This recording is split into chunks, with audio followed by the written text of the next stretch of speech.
course, Ella DJ.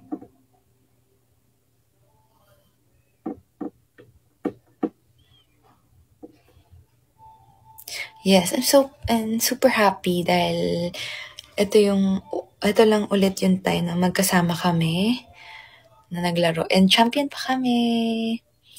Yan, so for sure parents ko yung pinaka happy talaga.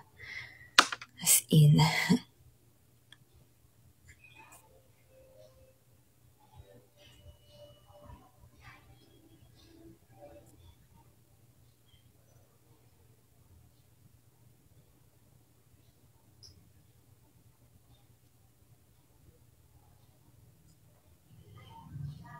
Hi, Bevsy Brave. Hello po.